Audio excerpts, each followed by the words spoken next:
Welcome to the 10th edition of the Ref Pod. You got me, Wayne Riles, Wayne Baker, Martin Cassidy. We're here for a 10th edition. Football's hotting up. Football's starting now. We've had the lower league start, the Championship, League One, League Two. And then this weekend, kicks off Friday night, Premiership, Burnley, Man City. So I've got a funny feeling as the football kicks off, so's the Rep Pod. It's going to get busy. There's going to be loads of stuff to talk about. There's loads of new rules, changes coming in. I'm already hearing little people moaning at Martin about the amount of yellow cards that's being thrown around. He's already preparing himself for a year of abuse.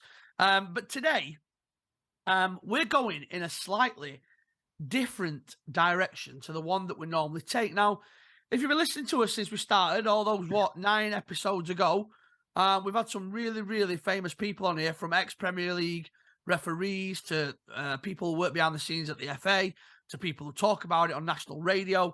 But we've always said, when we started this podcast, it wasn't going to be about just for the people that, you know, we see on TV or you hear about on the radio. We wanted this to be accessible for everybody to get involved, everybody to kind of share the stories on football, refereeing, because I think once football hits you, once it attaches itself to your life, it can be life-changing in loads of ways, and it's a massive outlet for people, not just in this country, but all over the world in terms of what the game does. I've always said, and Wayne will always back me up on this, I tell people at my club, grassroots football, for example, it's more than just a game of football. You get so much more out of it than just football. Football might be the creaming on the cake, but there's loads of it other than just the football. So today, Scott, who is with us, whichever way you're looking at him on the screen, top, right, left, I don't know where you guys can see him at home, reached out to us on Facebook a couple of months ago now. Was it, Scott? Or just after the first few episodes, I think. Yeah, I think you did the first couple of pods, yep. And he reached out because we've been saying, look, if you've got a story, if you've got something you'd like to share, something you want to discuss, and I think we put it, Scott's coming from a different angle here. We've challenged people to come on here and have a go at Martin because he's the expert. Yeah, and if we've always said, if you've got a pair of balls big enough, then put your money where your mouth is, get in touch, and we'll have you on. And Scott has been the first one really to come forward, not to kind of challenge Martin, but Scott's got a really, really, it's not just a story, this, Scott, is it? It's a journey. It's a journey that you've been on from the little bits that I know. So I'm going to hand it over to you. We might break it up a little bit to ask you questions, and I'll be scribbling down notes to make sure that I don't forget stuff. But before we start, Scott, I'm going to ask you right now, before we go into the story from before, what is it you're currently doing now with grassroots football? What is your role within football right now? Grassroots referee. For what age group? Kids or adults? Anything the way they send me, basically. So do you do ref for both then? You'll do kids? Yeah, pretty much. Saturday mornings I'll do the local grassroots stuff or the local academy for the team around the corner. In the afternoon I'll do the adult stuff. Has it changed your life? I wish I started years ago. Really? Yeah. So refereeing had a massive positive, because we always champion this. We always say, look, we know there's a load of shit out there. We know that there's a load of abuse that gets thrown referees' way, but I do it. I love it. Wayne does it. He loves it. Martin used to do it. He still loves it. So it does it, even though there's a lot of stuff that comes with it. It is life-changing in a lot of ways, isn't it? Yeah, but as a Scotsman living in England for 32 years, I've taken a fair bit of abuse. So water for ducks back now. So yeah, we're fine. Can I ask how old you are now? I'm 46. So when we're going to get stuck into your story in a minute. When the incident happened, how old was you then? 19. Yeah. So should we get into it? Do you want to tell us? We'll deal with the main event first, and then we'll talk about the aftermath of it and how you've wound up doing what you're doing. So I'm going to hand this over to you now, and you tell us what you think is the tell us your story. 18, 19 years old. I was playing Sunday football, basically. Long story short, we were in a game that we had to win. I think we were just trying to stay up, and we had 2 players sent off for fighting each other. The referee just sent him off when he was fine. He was right to send him off. I went over to ask him why, and at the time I thought he was condescending. He just told me to go away. And before I knew it, I stuck in at him. I headbutted him, and I broke the old fella's nose. As soon as I did it, I thought, shit, no, shouldn't have done He of course he abandoned the game, not a problem with that at all. And all the players went back to the changing rooms fine. I waited outside the changing rooms afterwards to apologise to him. Said it was heat at the moment, and he accepted my apology. He said, "Yep, fine, no problem. However, I still will report it to your local FA, so you will get a ban." I said, "Yeah, that's fine. I'll accept what's coming to me." And he said, "And as you apologised, I won't involve the local police force." I said, "We'll keep them out of it." All right, thank you very much. A couple of hours later, the bill turned up at the door. No. His good lady convinced him that he should be accepting that, and they turned up and they arrested me that night for ABH, one of the referee. And what was the outcome of that? The outcome of that, because I took the time to stay behind and apologise to him, he was quite happy to leave it with the local police force. And thankfully for me, they took my caution. They took my apology on board and just gave me a caution. Otherwise, it could have been 6 months inside as an 18-year-old, 19-year-old. I'm gonna pass to the guys in a minute. I'm trying to put this how I can think how best. Had you been I say violent? Had you had previous to this, temper issues on a football pitch, outside, out and about, on a normal day-to-day life? No.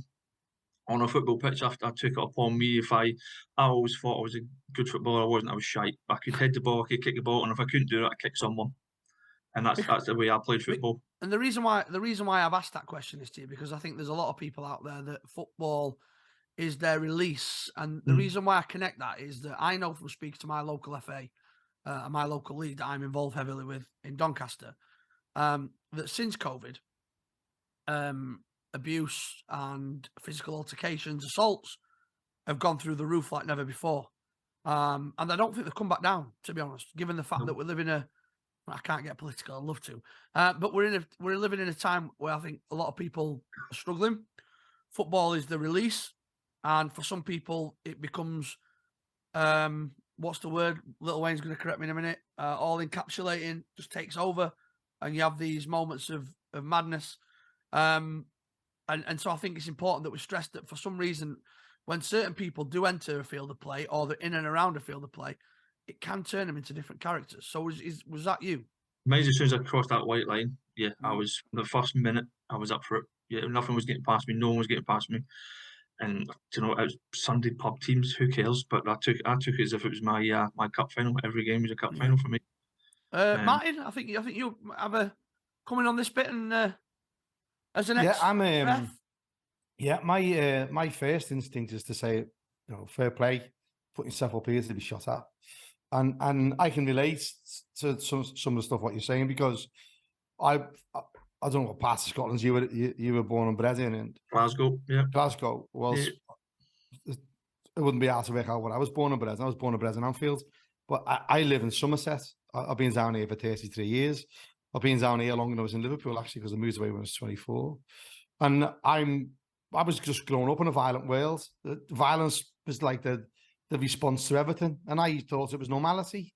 And I'm actually writing a book at the moment, and in one of the pages is about how I got into refereeing, was playing, and I actually got a round of applause in my second season playing. But the manager said, "Give Scouts a round of applause for not hitting anyone." Now that's how I was. I was like, that's what I was like. There's loads of people who know me from around here. So I won't use seeing the violence in Glasgow. I mean, I moved to England when I was 13, and in those little years, I did see a fair bit. My mum moved us down here to get away from it, so I won't use that as an excuse. It was just me being a no. I know that, mate. So, I know that. Yeah. I'm sort of calibrating my head, and I won't go and answer it, and I would talk about it because I sort of get it. But because all the violence I had as a player was always against players, I never ever seen having a fight with a referee or doing anything with a referee because they're never going to hit you back. It's just one of those things. So it was never on my radar. It was all because I wanted a ruck. And those feelings when you left me about 10, 15 years ago, my missus would see me like, I was up for it all the time. And it was just weird, just a weird thing. So I sort of get how you respond. And then like what you said, what struck a chord at me, it's that you didn't know why you did it. You can't even remember it. You know what I mean? And I get that as well. I get that. Because people who know me, just be, I'm Scouse, always talking, always off for a crack, would give everyone me me 3 kidneys, if I had 3 kidneys, you know what I mean?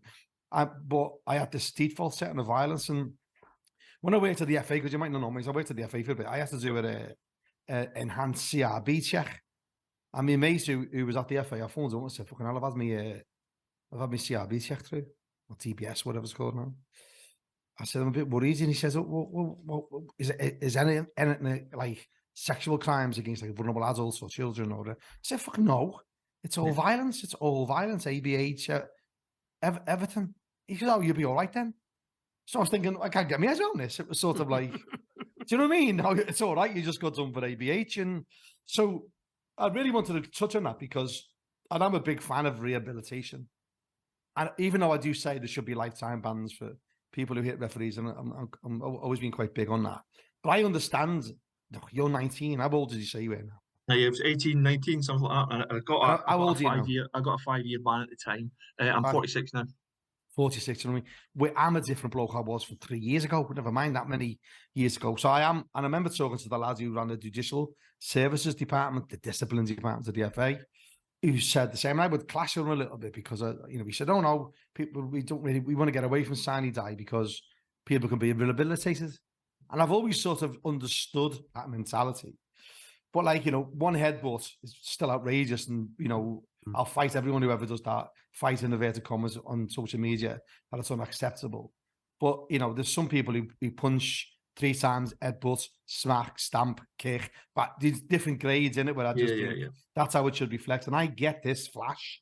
And I've always been a great believer if these big punishments worked, there'd never be a murder in America because they got the death sentence. And everyone knows the death sentence, if you kill someone, highly likely you're going to die.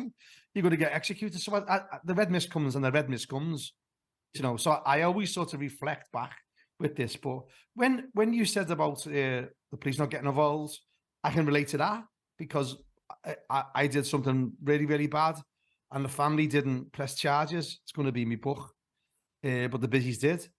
So that I reflected in that because I know if they all had done what they done, you probably would have looked at that time, wouldn't you? I look back and I think for that 2 minutes that I waited after the change room to apologise to the fella, I'm glad I did because if I didn't, who knows? They might have took it more serious than that. I might have got 6 months. Do you know what I think? Cutting on that bit, I think that speaks more volumes than the headbutt. Yeah. I think there could be people out there that do that, realise that they've made a mistake and are not man enough to own up and put their hands up and say, do you know what? I'm really sorry. I shouldn't have done that. But also, we have this fight and flight thing, don't we? People will stay and fight. And you've only got to, if there's a video of me in work where someone jumps out on me out of a box, they're hiding in a big massive box, and they jump out on me, and I go right off with my fists to hit him. Yeah. And then it's a scientific with other people cover their heads and go, oh, what can I do? And I've got a question for you, Scott. Yep. Don't mind. Yeah, and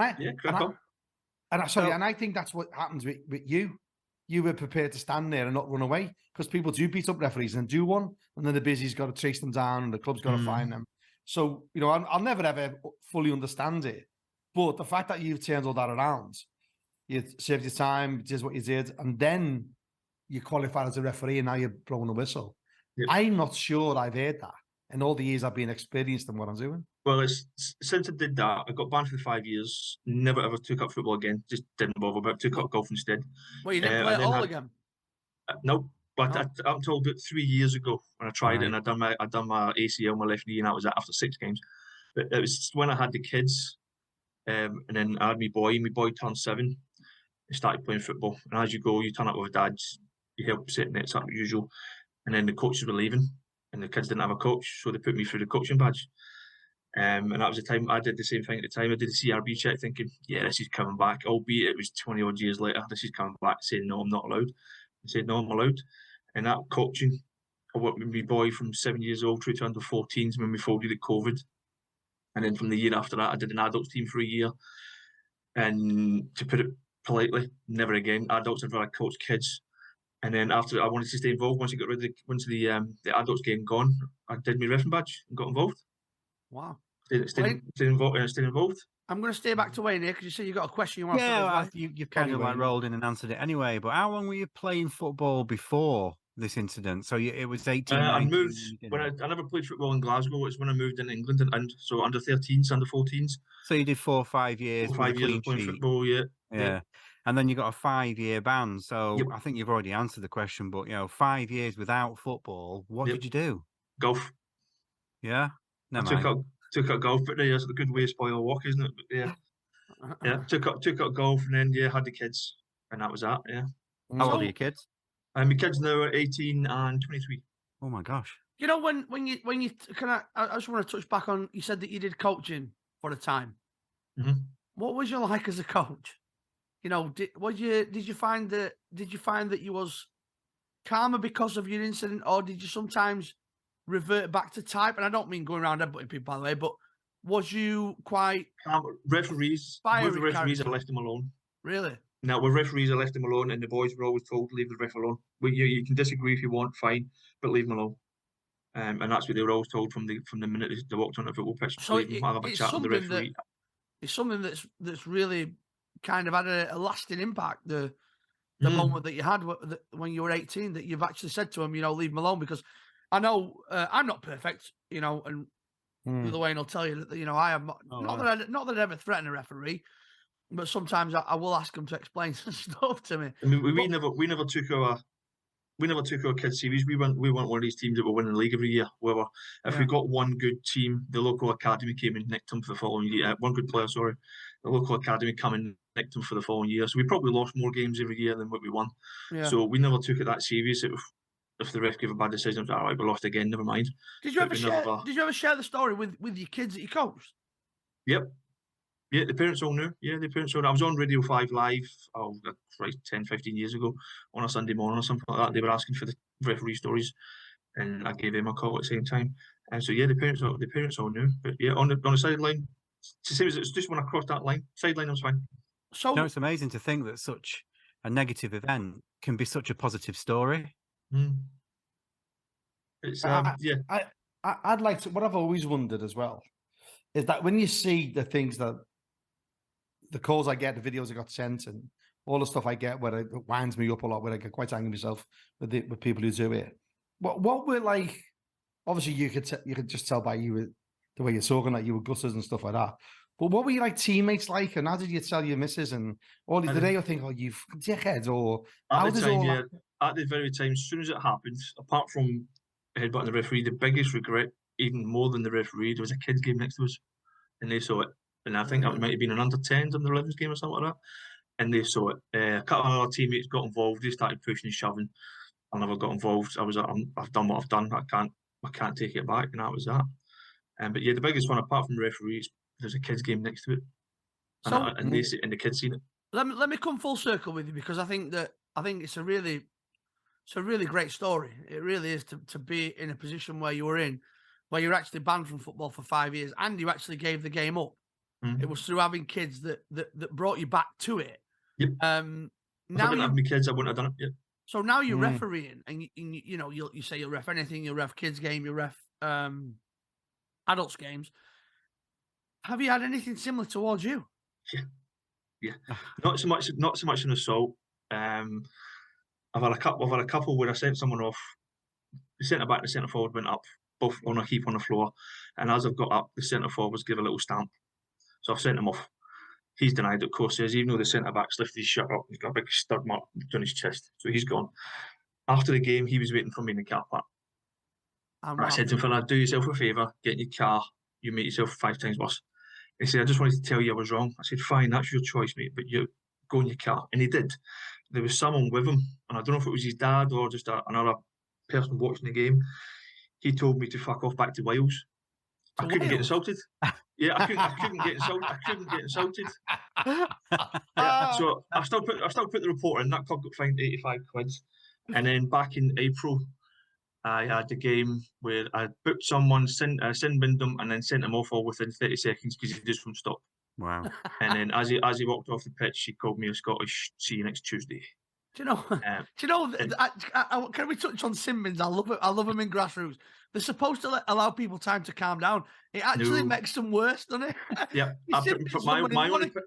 They want to My kill own you. opinion on sin bins is that they should still be fined, because at the minute you get a sin bin, you don't get a fine. You should still be fined with a sin bin. I've 'cause never that'll had cost them.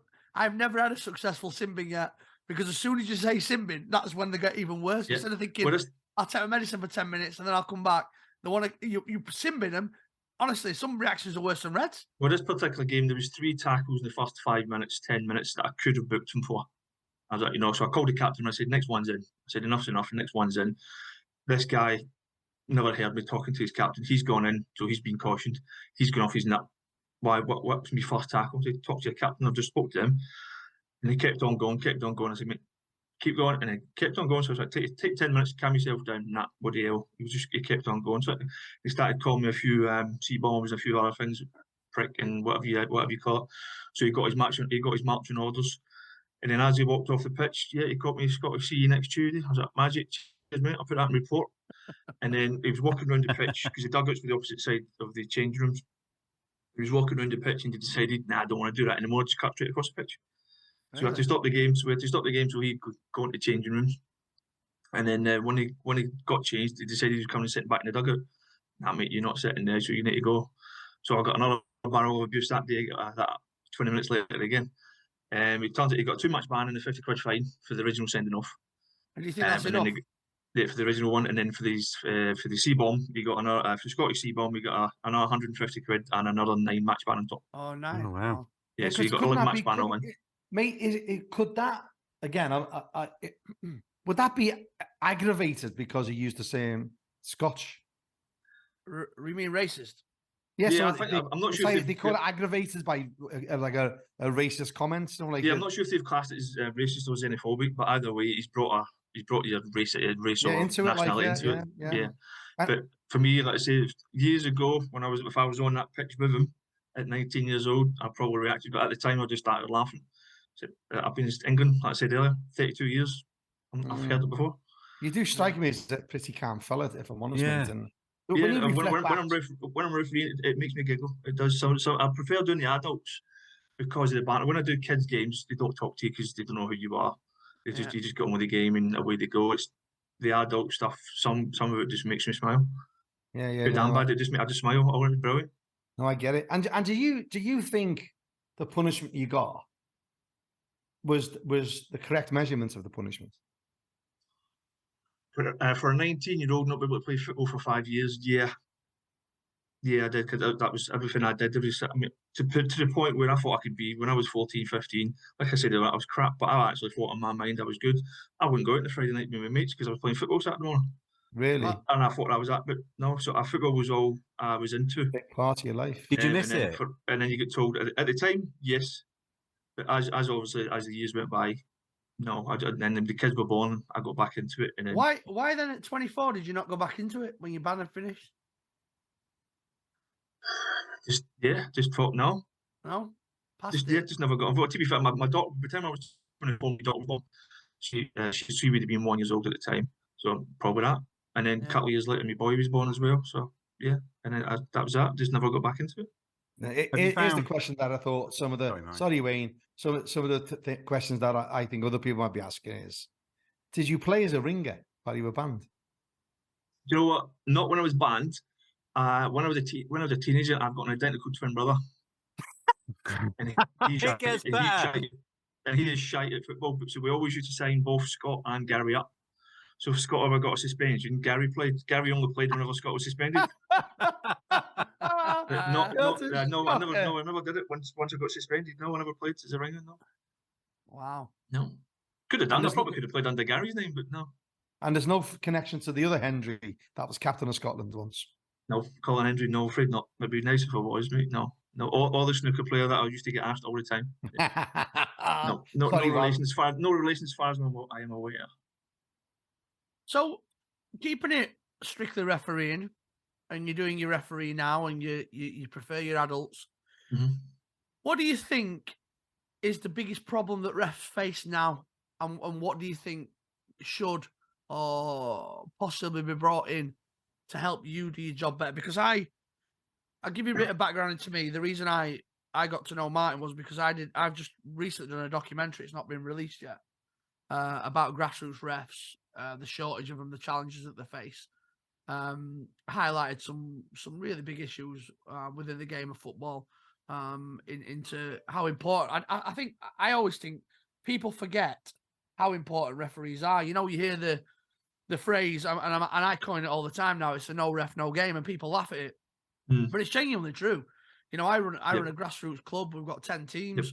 I need 10 refs every weekend if they're all at home. We've currently got 4 in our club. Me and Wayne are 2 of them, and it's a genuine problem. And when he can literally beg people to become a referee, and they don't want to do it. They just don't want to do it. They don't want the abuse. They don't want the crap. Yeah, I asked my boy. He's now 18, and I said to him about getting into it. No, wasn't interested. So, from your experience, give me some good, give me some bad, and tell me what you think. What you think would help? Because we've all got our own opinions. We all think we know what's the right answer. But you're in it like we are. You're in the thick of it right now. Don't matter whether you're doing grassroots or professional. You're refereeing.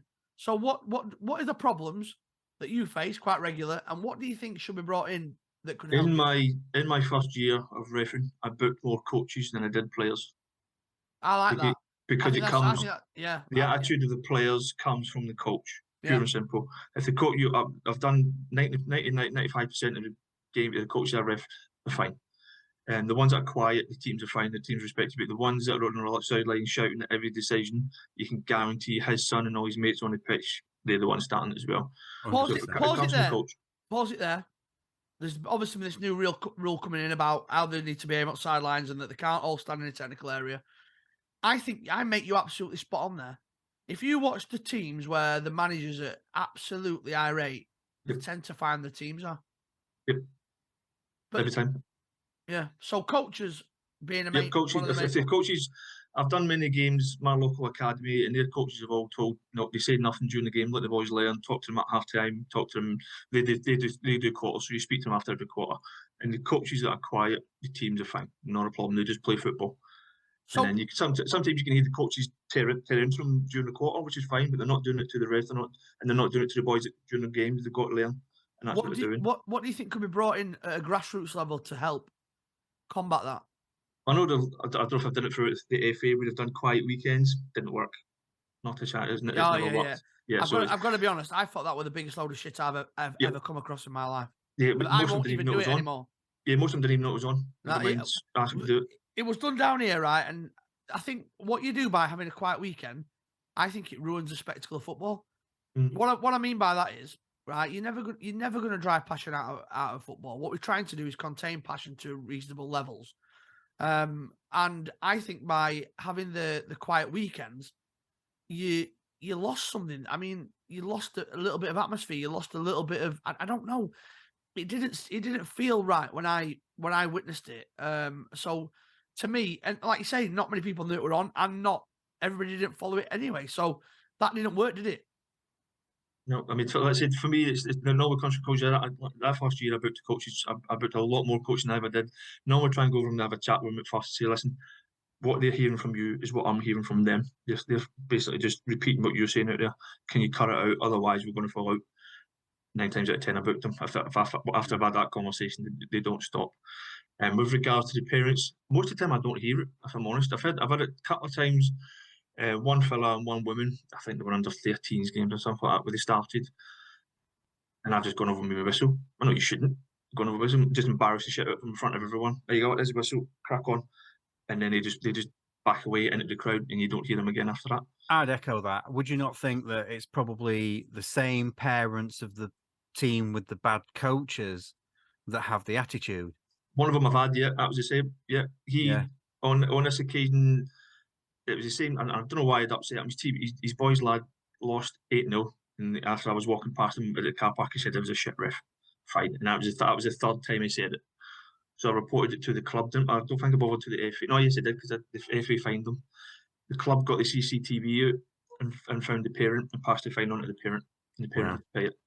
Because the club didn't accept it. They said nothing to do with us, it's on him, and he had to pay that fine. But yeah, and that's what you find. It comes from that. But like I say, a lot of the time it's the coach who's got a son, and that's the two that normally the worst. The coach you do and come the son across on the pitch. very much as a guy with his head screwed on, to be fair. And if you were local, you could ref for us any day, mate.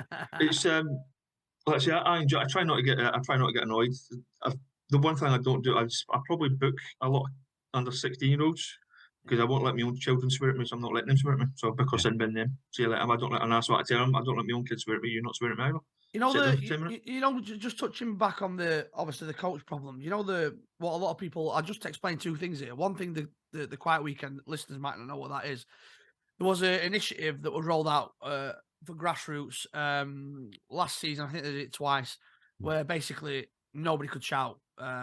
Parents or coaches, you were not allowed to shout instructions or cheer or anything. It was supposed to be pretty much silent, and that was supposed to allow the players to talk and develop on the pitch, and obviously reduce the abuse.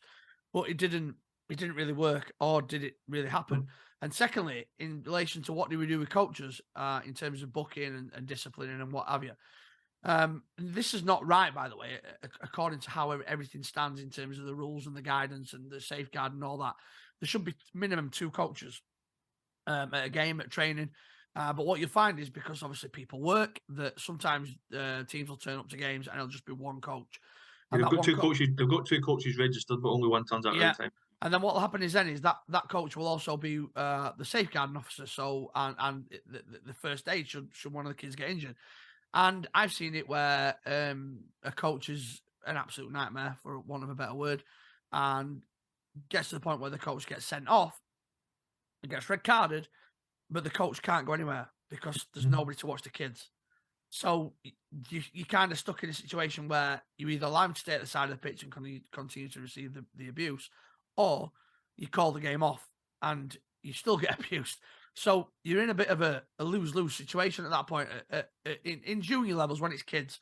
Not so much, obviously, adults because they're adults, but that's the problem that we face dealing with coaches on the sideline at junior level, because a lot of times they'll turn up on their own, and sometimes the parents don't show. I know that I mean, we're really fortunate we are, because we've tried to build a community with my club, not just a football team. So we do get really. I mean, yesterday at my game, I think we must have had 100 people there, and we're only under 13s level. So we're quite fortunate in my club, but there's a lot of clubs out there that a coach will turn up on his own. You find that you get a lot of parents supporting from the under 7s, under 8s, but by the time they get to under 15s and 16s, yeah, got nowhere to be seen. Yeah, absolutely. Once they realise little Johnny's not going to make it pro, they're not too fussed then to get up on. And it's a freezing cold one, and they can't be asked to help out when they put the nets up. I always tell my managers, I always say to them, look, the time you really want to start worrying if they don't turn up to watch them in summer, because you've got no fucking chance when it comes to January. It's not happening. It ain't happening. Yep, if you can't get them down here to commit when it's warm, don't expect them to turn up there in the winter, because it won't happen. So. Absolutely no chance. No. Yeah, I didn't think of that. You know, you all 3 years were really in agreement there, really sincere agreement when you said when it gets to 15 they don't want to know. I never thought of it that way. No, I didn't. I didn't. Like, and you said something, and when they realise little Johnny's not going to be the next Steven Gerrard, they don't want to turn up. It's probably is an ingredient in one of the troubles we have at kids football with parents, isn't it? Yeah. Yeah. That, in fact, when they get to 17 and they've got cars and girlfriends, you get absolutely no chance. Yeah, absolutely. And the boys don't turn up as well. Yeah. When we were at under 13s level, the under 15s above us were lone parent spectators, and we would sort of like say, oh God, our group's not like that, our parents are all here. Then we went to under 14s and 1 or 2 of these parents disappeared, and now we're under 15s. I'm taking photos at the sidelines, sort of putting it on the WhatsApp group, like, where the fuck is everybody? Sometimes you do get lucky. When I was doing my boys teams, under 13s, under 14s, I got asked to run an under 7s team for 3 weeks because the coach quit. That 3 weeks lasted 3 years. But within those 3 years, the parents in that particular age group were brilliant. Every single week, couldn't fault any one of them. They were brilliant. So sometimes you just get lucky. Yeah. And even now, I still see them now. I think they're under 14s this year. The parents are still there. Whether that will be when they hit 15, we'll see. But it must be quality. It must be quality of your football where you need to sort your coaching out, mate. Make it more entertaining. Piss off. I'll come down and give you a few tips. So have you been paying attention, like obviously the stuff we've done with ref support in regards to, we lobbied for body cams for a bloody long time. I felt like I was just banging my head against the bleeding brick wall at size. I was getting journalists on side and doing exclusives with them, and I really felt I was getting nowhere. And then obviously they had the change of hierarchy at the FA, and the wheels started moving. Well, did you feel that body cams would be a good deterrent? I mean, from my experience, the 3 years I've been doing it, they've never really had, or I've never really heard any stories locally of what I did when I was a kid. But just the thought of having a camera on your chest, and when a player's shouting off, you just point to it, keep on going, mate. It's all on there. It would shut up within 10 seconds, if that. They would quiet and write down because they know you've got recorded evidence. Going back to the guy that called me the Scottish Seaball, he denied it. Even though he did it in front of both benches, he denied it. Now, if you had the camera in front of you, there's nothing he can say. Proof. Sure. Yeah. The good thing for me is he, at the time, whether he still is or not, he's friends with a lot of friendship group that my daughter is. She's 23 years old. And someone who I shall name nameless sent her a copy of their WhatsApp group chat where he's called me a prick and he's called me the C-bomb and that as well. Wow. So she's then forwarded it on to me to say they're talking about you in the group. I've kept it and sent that into the FA. So after he's denied it, we said, "Nah, here's your proof. You've sent it in your WhatsApp group as well," and I've done them. If I didn't have that WhatsApp message, he might have got away with that. With cameras, you're not getting away with it. Are you wearing a camera then now? You got your own camera? Do you wear it? No, I don't wear them. No, not allowed. Are you not allowed? Not as far as I'm aware, we're not allowed because we're not. No. It's only pilots at the moment, Wayne. Yeah, this is only pilots for another year. Oh, yeah. I mean, you can. I have seen them on not YouTube, eBay and stuff. You can buy little tiny pencil ones that you can stick in, and no one would ever know they were there. But even if someone was to assault me, would they use it as evidence because it's not? Because it's part of the pilot, and we're not part. My area is not part of the pilot. Well, listen, I get people send me stuff like what you just said. They wear little pens. I haven't told the two Wazers this either, and they send stuff to me. So saying, look, I had a pen on me, and this lad's appealed. He threatened me, called me the C-bomb, said he was going to do this to me, and he's denying it. What do you think I should do? I said, well, you can't use that with the FA. You can't. They won't allow it, which is another point of contention with me. I said, what I would do to you is I would send it to him and say you've got it, you want to appeal, and you're going to use it, and Ref Support's going to put it out on this Twitter account. And he took away his appeal, and he just pleaded guilty. Really? Now I've done that or similar, rightly or wrongly, a few times. I've done a few things like that where people have come to me and said, "I'm stuck in this mix book," and I'll always say, "Protect yourself. Just protect yourself." And I can think, and I know there's going to be people out there who just love everything the FA do and collect badges for the FA and the Referee Association, and we should always toe the line. I think if you're going to protect yourself, protect yourself. I don't mean get a knife or using 9mm, but you know what I mean? If you think you can have a pen, no one knows about it, you know it's there, and you can say, listen, you did say that. There it is. It's going to save an awful lot of weight. Martin, where would he stand if he did have one and he got assaulted? Would it be a case of the FA wouldn't use it, but the police would? Yes, I reckon the police would, yeah. Yep. That's a really good question. Really good question. Now. And also what I've said all the time about it, and it's slowly, I got more and more people on board with the body cam pilot, is that it isn't just ref abuse. It's homophobic abuse. It's racial abuse. Yep. All forms of abuse that these body cameras and those other listening devices can make the game better in so many different ways, which is why I always sort of pitched it that way. Not through any lack of its sincerity, but insincerity like that. Because I knew it would make a difference, and I know it made a difference. And it's the same with points deduction. Really disappointed that the points deduction is a bit watered down and diluted. It's regular or often or serial offenders. No. If that's a child out there under the age of 18 and you get found guilty or proven, as you say in the FA, of abusing or threatening that child, then you get points deducted. You don't need to do that twice. Do you know what I mean? I can't believe that they've not brought that in at junior level. I mean, surely that one would have been the easiest place to implement it.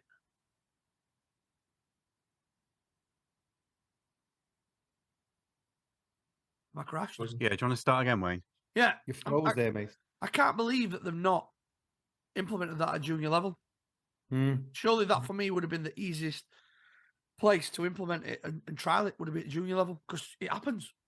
I can't. And also, what was interesting, I don't know if you listened to it, mate, about Scott, about when we had Andy Ambler on, and he's one of the departments he runs is the referees department. He said something that was really, really interesting. Now we're going to keep in our back pocket, not to have a dig at Andy, but just to use as leverage. He actually said the people above those levels should be looking down, thinking that's going to come up here. Yeah. I thought that was a real, quite Yeah. profound Yeah, remark. but will it though? The Well, clubs and higher levels have got the money to fight this. Do you know what, Scott? Do you know what? I think, and I've said it before, the boys have heard me say it. I believe, I've never had such belief. Call me a romantic fool, call me whatever you want. I've never had the depth of belief in the FA in protecting referees that I have now. I've never had that before. I feel it, I smell it. I went up to the launch a couple of weeks ago. Really good conversations with the people who make decisions. I believe them. And when I believe someone, if they let me down, I make sure I go big when I'm let down. And I go big enough on it. I'm not a threat or anything like that, but I believe them. And having someone like Andy Ambler. And do you know what I think it makes a difference, Wayne, is because Andy wasn't a referee. Andy was a chief exec of Millwall. And when I talked to him, I said to him the other week, how's your perception of referees changed since you become involved in referees department compared to where you were as a chief exec? And he's like, it's Wales away. So it proves that concept in it when you get to our side of the game. You more than anyone, Scott. You definitely see the game differently, don't you?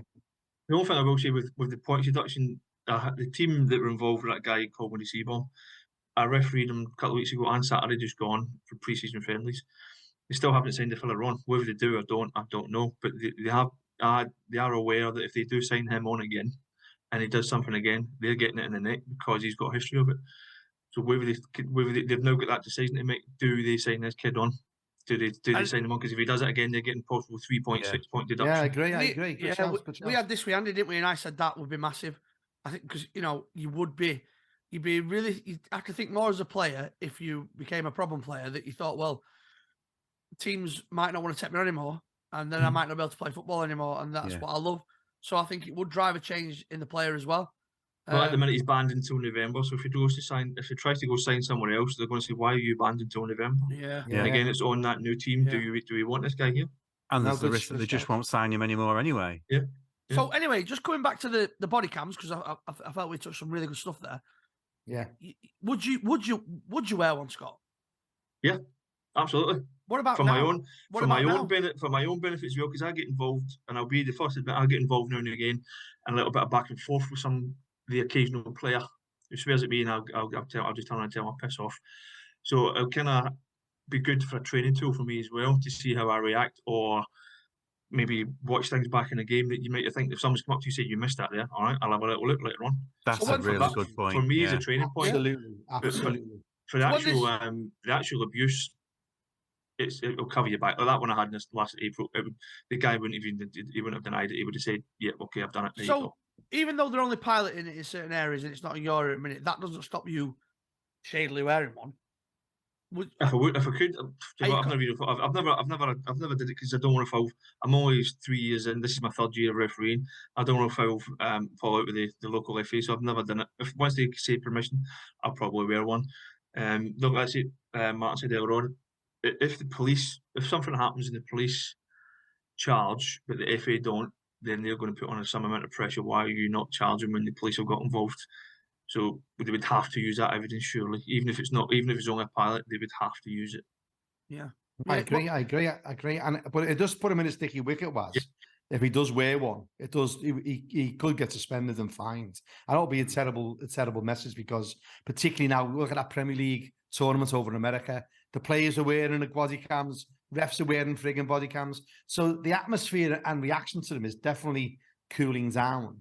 But I think it would be irresponsible for us to say to everyone out there, go and wear a body cam. But equally, I think it'd be irresponsible to say, don't wear them. I think if you feel threatened, wear them. I think if you're in an area that's got a history of abuse, or if you know you go into a team that you've ref before, or they've got a reputation of being a bunch of arseholes, it might be an idea to wear one to cover yourself. But otherwise, yeah, take it game by game, see where you're going. Yeah, and I think it's also on the individual. And if I look at if I think about me, for example, I don't really give a shit if they want to come and argue with me and say what they want. It doesn't bother me. I don't think it bother Wayne. It obviously doesn't look like it bothers you, but I do know a refs that it would kill them confidence wise if somebody confronted him. And to have that security of saying, everything that you do or say is being Just a little, recorded. just have a little point to the chest. It's and say, a bit of protection for certain people, because it was a really interesting comment what Martin made, and it is fight or flight. You can't help it. It's who you are. Some people will turn and run from it. Some people will turn and run into it. And I think depending on what you are as a person, you know, they'll be more helpful for some people than there will be for others. For me, I wouldn't be bothered about I'd wear one if they wanted me to, but I wouldn't feel I need it for me. Yeah. But I think there's people out there that would think, well, all right. Same here. I think all junior kids, referees under 16, 17s, 18-year-old referees, they should all have one as part of the kit. Yeah, I mean, we're in a really good position. Wayne's younger lad, Max, who was on the last podcast that went out, has just started his ref course with a teammate from his team. And we're all rallying around him, and we're all making sure that we're at these games and we're supporting them. And, you know, we talked to them after games, and, you know, we've watched a few games, give us some pointers what they could have done better, big them up on what they did well. But also, I make my managers aware, you know, these are young refs. You make sure you protect them, because if something happens to them and you haven't looked after them, then I'm coming for you, because you're part of my club, my management team.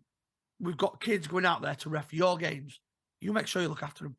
And that's a massive message from me. Yeah, absolutely. Absolutely. And Well, I think that's one of the reasons why I allowed my son to actually go through the ref course, because I knew within this club he would be protected, because you know, I've got a thick skin. I've had some abuse. But I would hate for my son to have that and no one's going to look after him. Whereas, like, you know, reffing within our club, everyone steps up, and I think that's given me the confidence to allow him to do what he's doing, and he's thriving. He absolutely loves it. Yep. I think myself, if my boy says openly he's not interested, which in a strange way, I'm kind of glad, because if he was, and I went to take him and watch a game and someone abused him, I'd get involved and I wouldn't be able to help it. And I'd probably get more involved as a dad than what I would do if someone abused me as a ref on the football pitch. 100%. And I wouldn't be able to help it. And I wouldn't be able to help it. So, you know the scary thing about all this, though, and what we talk about, it's become the norm. It's become accepted. You wouldn't go to a shop or walk down the road or take your dog for a walk in any other form of life. It's forms of life, sorry. And people start abusing you for nothing, because that's what they are, really. You're there to help them. It's the norm. It's like getting in a car and hitting a bump in the road. Every time you go out, you hit a bump in the road. It's like every referee you speak to tells the same story. And it's become acceptable. And when you break it down and you think, would that be acceptable in normal life? Just to get that abuse for turning up and doing your job. You know, people out there who do the jobs, you know, jobs that a lot of people might not like, you know, they might be confrontational, but even them will get abuse that refs get. You know, it's mad. It's mad that it's become so diluted that another refereeing incident is just another refereeing incident. And I think there's a bit on my, I don't want to put this out there actually, because it's my biggest selling point of my my documentary that's coming out. But Martin says something in this documentary. Oh, really? Yeah. It's fucking incredible. Yeah. And it was a moment through all the documentary when I went, fucking wow. And if I fuck it, I'll say it anyway. Martin said, my biggest fear is that somebody's going to get murdered refereeing. When he said that sent shivers up my spine.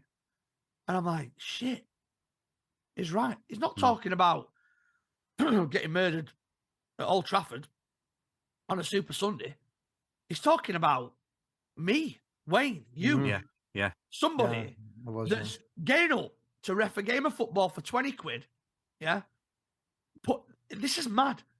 Technically, putting their lives on the line to ref a game of football. That's what we're at. That's where we're at. COVID made people worse. The cost of living crisis and where we are now has made that go again. Yeah. So we are at a bit of a crisis point. And Martin will tell you more than I ever will in terms of the ref support helpline that he offers, what he does for referees, the stories the videos that he sends me, and what I've seen, which I've used for my documentary. It's fucking mind blowing. I think I've seen a lot. I've seen a snippet of what Martin's iceberg, what we've seen, isn't it? And when you break, I know people say, "Oh, what he's talking shit," as if a ref's going to get murdered. Well, if referees are getting abused and hit, we all know that from live sometimes you can take one punch and falling wrong can kill somebody. We're talking about people risking their lives to referee a football match. You know, I've had games before where I've turned up and they've turned around and said to me, "Be careful of the opposition's number 5, 9, whatever. He's a fucking psycho. So if he does a bad tackle, you best just to leave him be." And straight away thinking, "Oh, here we go." Yeah. Clear enough. It's not happened. He's never done it. The guy who's quiet as anything. He never had a problem. But it just puts in your mind, if he does do a bad tackle and you do go to caution him or sending him off, what's coming? Yeah. Would it change your Would it change the outcome for you being told that? Would you? Me? No, not at all. No, Okay, not at all. It won't be either. No. How did it get on? In fact, I'd be waiting to give it him Yeah. just to see what Yeah, I what would are be you egging it like? on. What are you like? Let him do what he does. Let him hang himself. Simple as that. So yeah, I think you can't. going back to the point, it took me a long time, to say that, because I didn't want to get accused of dramatizing. dramatizing it. You know what I mean? and like I really thought long and hard. I actually talked to the trustees that I was going to say this. They were like, "I think now's the time," because it's not getting any better. And I also was something I haven't really talked about, but I think it needs to be discussed at some point. Is I would not be surprised if a referee has took their own life because of the abuse he or she's got previously, and it just hasn't been. Because I've seen people said, "Oh, he took his own life," and no one's ever gone as far as it's because of the abuse, online abuse, and all the other stuff. If that happens in the future, that wouldn't surprise me. It would hurt me, and I'm always really worried about taking that call and having it. And historically, I always said I will go back to all those videos and all those other things that I've got that the FA had chances to make the game safer, and they missed those opportunities. I'm finding it harder to say that to them now because they are making these changes. That is making it harder for this to be in that awful place. Has it always been because of cost? The cost of the cameras, the cost of everything else, has it always been purely because of cost? Well, what regards to the body cams? Yeah. One of the first things we did, and there's lads on Twitter who were giving me loads over this, and I know that they've all gone back into the corner now. I worked on developing an app that turns your phone into a body camera, and it cost us in the region of 20 grand. We still haven't finished it. We haven't got more money left to do it. We put some of our own money into it. Me and Janie Frampton, who's the chair of Ref Support. And the way apps change, you basically download this app and it sends your phone into a body camera with a panic button, and it's encrypted as well. So you can film children because it's encrypted and stuff like that. And we couldn't quite get it on iOS. We got it on a Google, but I've got iOS on Android. But we're sort of in a state of flux now. And when the FA, again, this isn't really public knowledge, I had to sign a non-disclosure agreement with the FA going through the process. But we actually made a presentation to the FA to be the device they use on this current bodycam pilot. I went to the FA and we did a presentation with a senior police officer who was an investigative superintendent to say, look, all of it's covered. And they give us a document to say this is what the body cam must tick the boxes on. This much storage, and encrypted. Ours is encrypted. But I know now, cost-wise, we want to make it free to everyone. So all you need is a phone and this strap that we've made. When people go for a run and they have the iPod in the sleeve, basically we've got one of them in the middle of your chest, basically. Well, that's £3 it cost me. Yeah. It cost me. Like, you said something to us some weeks ago that still struck a chord with me, was how the fines for abusing referees is worth £9 million a year. So why would they want to stop it? Well, I know. Did you know about that, Scott? Yeah, I've seen it on your previous Twitter before. Yeah, and it is true. It is true. And didn't you see the last month of the Premier League? Wasn't there over £1 million of fines issued to managers and people in the Premier League? Over £1 million in a 1 month or something. Really? None of that money goes to the benevolence of any referees. It's always just a sore point with me. But, you know, as you said earlier, sin bins are not a fine. So the FA are doing something about it then. That's risking an income, really. Let's be honest about it. I bet on that one, I think they should, because I've had many a game when the team's 5-6-0 down and the guy just called you an arsehole because he's frustrated, he's lost 6-0, but you sin bin him, but it cost him nothing. His team's getting smashed anyway, and he's just got 10 minutes off the pitch. No, he should still get fined and sin bin. I agree. And I think the way it's shaping up now, our utopia will be that our device, all we've got to pay for is a strap. It's $3, not £3. Obviously, I've got to get a few more 100 made in China, but I want to give everyone the opportunity. Why did you drop that one? Why did you drop that one? To be honest with you, India's on the radar now. But I got these straps made in China because they were so cheap. Obviously, good old British engineering, Martin? Honestly, mate, that is beautiful. Why the Rishi fuck Sunak will love you. Listen, because it was too expensive to make them in Milton Keynes. No disrespect to Milton Keynes. It's all coming out now. He don't give a fuck about referees. He just wants to make money out of you. That's what it is. I do. I want to pay £3 for the strap that I give to you for free. I'm going to be a millionaire next year, aren't I? I'm going to spend 20 grand on the app that I'm going to give you free. I'm a genius, I am. Oh, man. So I got these straps made abroad, and because they were dead cheap.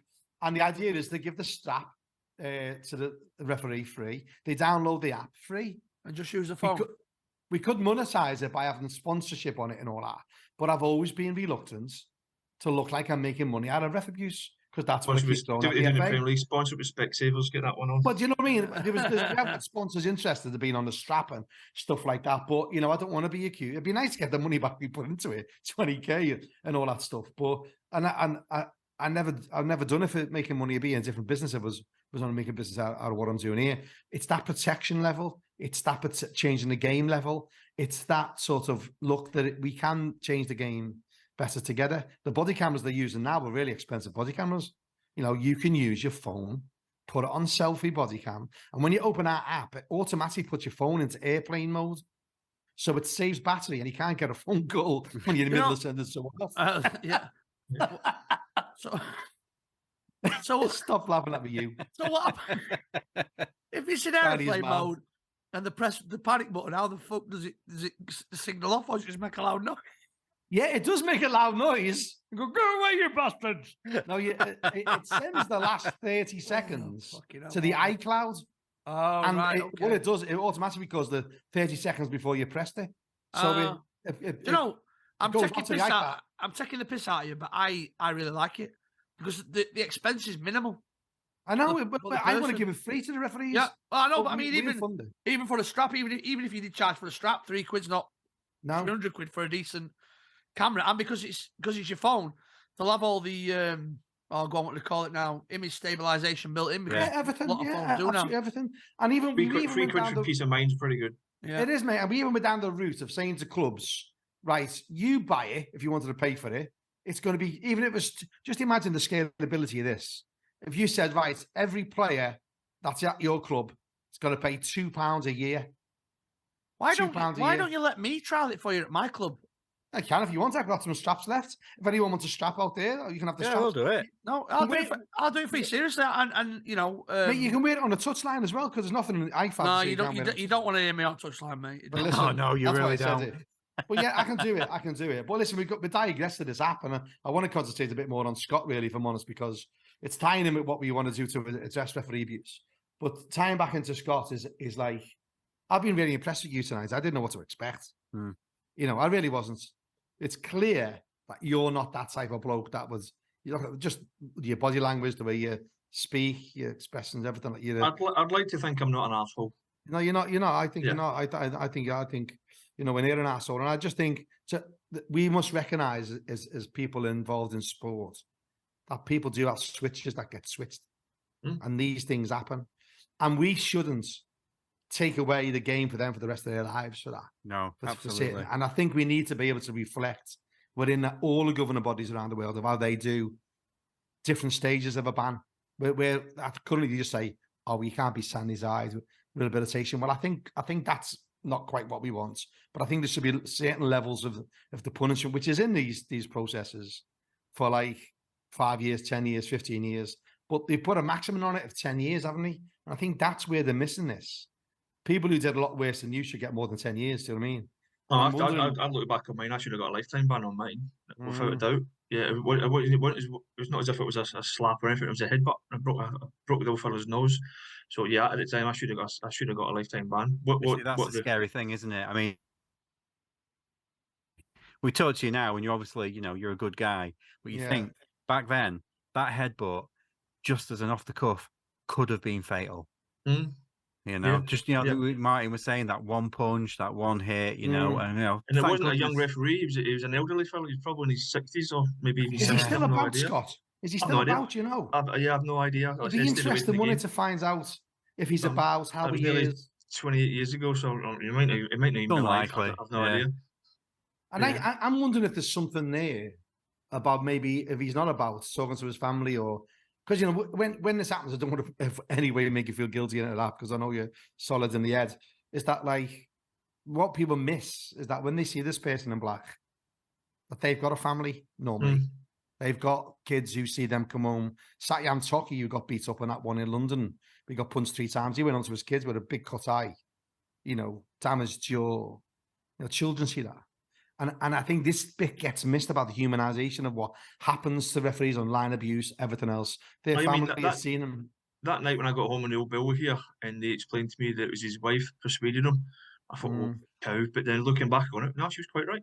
I would expect if I come home Saturday with a black eye, I would fully expect my good lady to tell me, get on the phone. Yeah, and if you had kids, it would affect them, wouldn't it? And I think that's just something that I think needs the message over there, as well as it isn't just this person with the whistle. There's family, there's wives, there's husbands, because obviously we're lots of females in the game. And I just think that needs recognising the bigger picture of it. But, thanks so much for coming on, mate. That's a pleasure. No one's ever done it like this. I've never seen any. When Wazza mentioned it, I was like, wow, no one, I don't think anyone's sat on a podcast. And I've been banned for football for assault on a match official and then become a referee. I've never heard that. I like to pay. The way I look at it, I'm paying back what I owed, so to speak. And if I get a ban, which I pay, but I'm paying it back. So and you know what? I'm not actually paying it back because I bloody enjoy it. You know what? Wouldn't it be a good punishment? Seriously, hear me out here.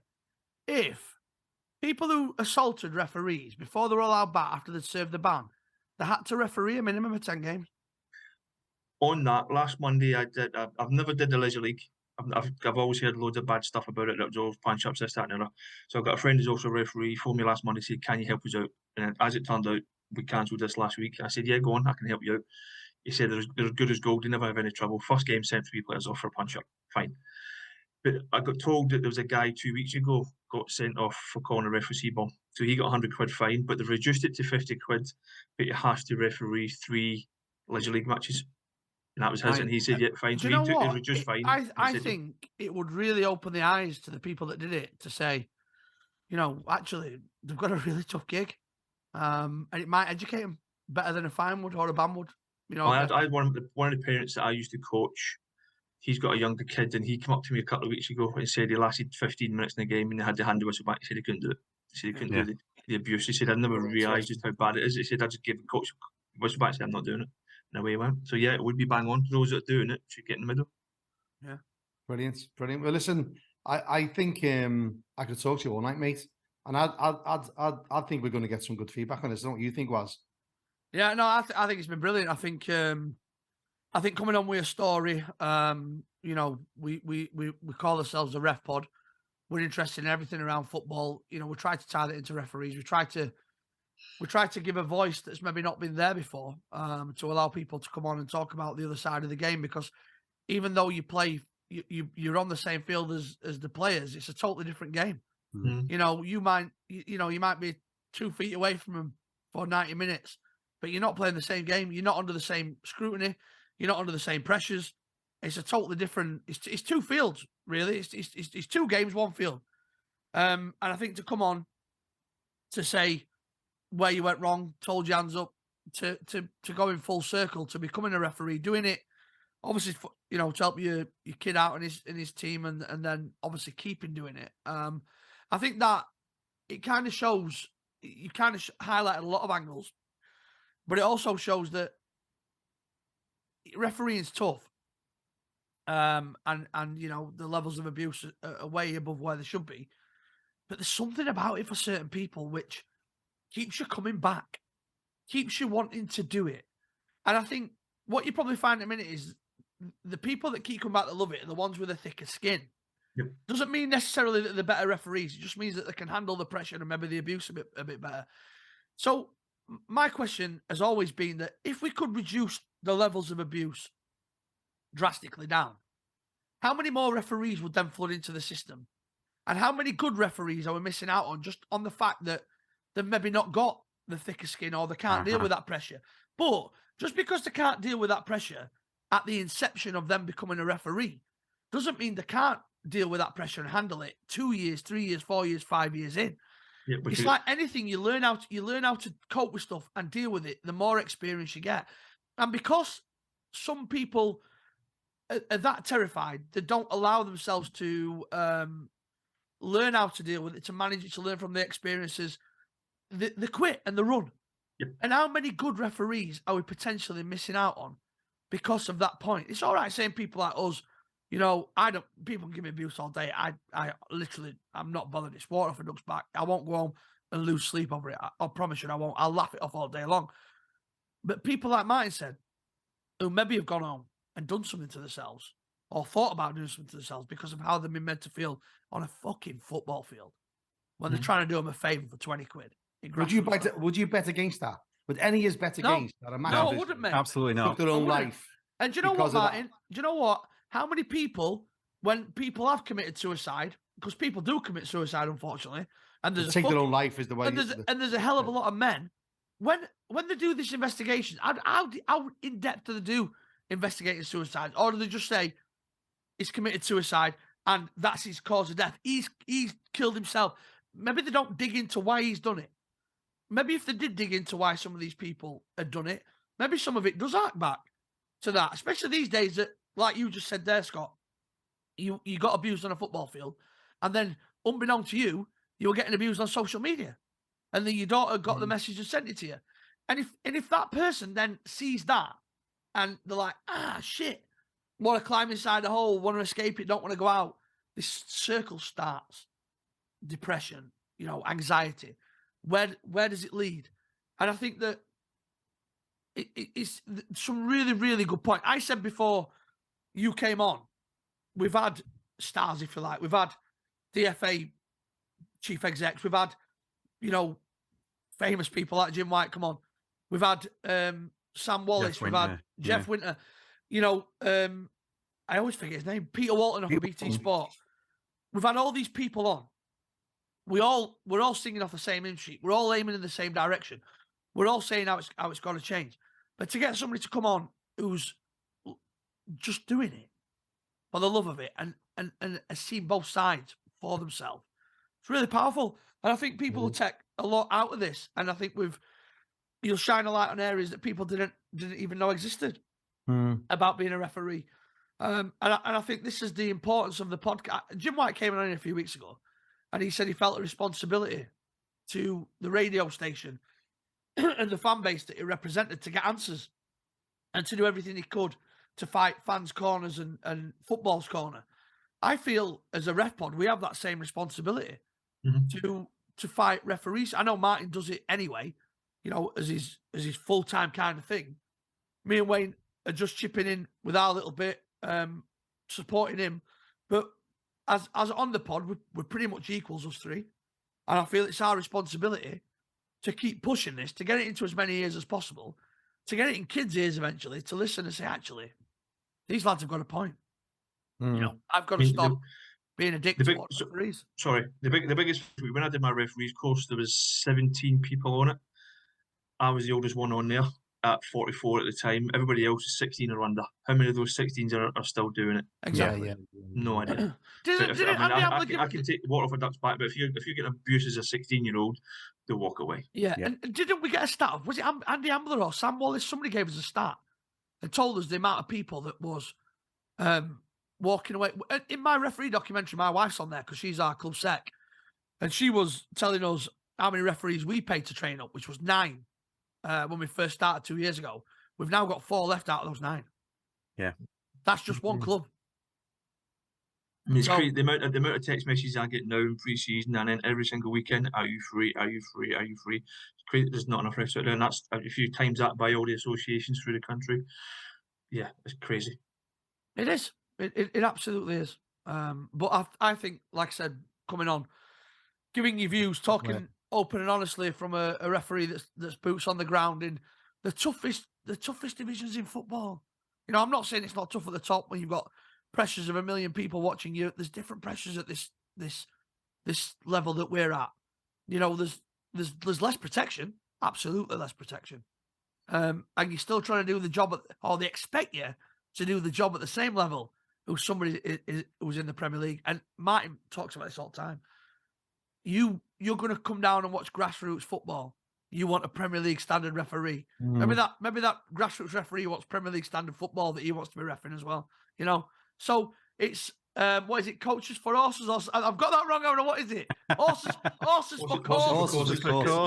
Coaches for horses. What are you on? I'll just shut up now. A beard in the hands with 2 You know, honestly, when my mates hear that, I'm going to get nothing but shit. I used to do a podcast, right? And it used to be, we used to look back on 90s football because I think football miles better, weirdly, back then than what it is now. And we were talking about Liverpool, and I can't remember what it was on about. And I called Roy Evans or either Graham Souness, one or two. Anyway, I called him fucking Roy Souness. Every time that Graham Souness was on telly, they used to text me saying, "Oh, your mate Roy Souness is on Sky Sports," and I'm like, "Oh shit!" And I've had that for years. So when they hear that one, I might edit that out actually.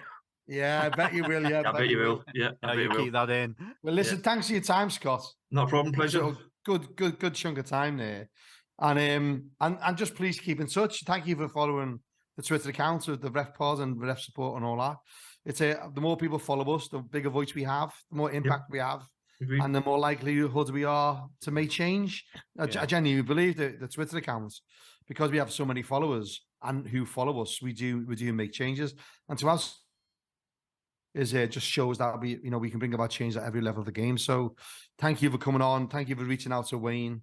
And yeah, I don't know if you two want to wrap up. It's been an absolute pleasure, Scott. I really appreciate you taking the time to come on, share your story.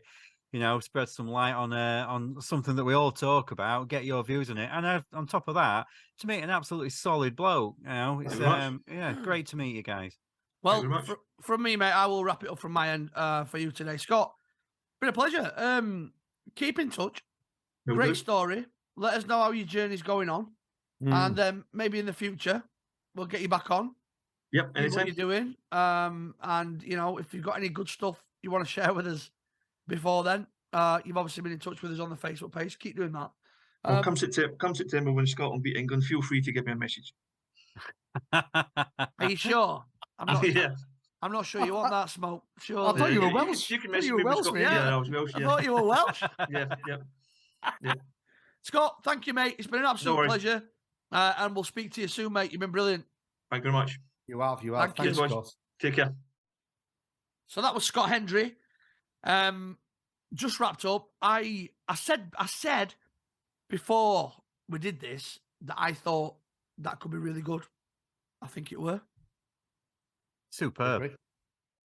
Super interview. I'm a bit blown away by it. I know the guys are blown away by it. Keep getting in touch. Keep sending messages. If you're a referee out there, you've got a brilliant story you want to talk to us about, you want to come on the pod, let us know.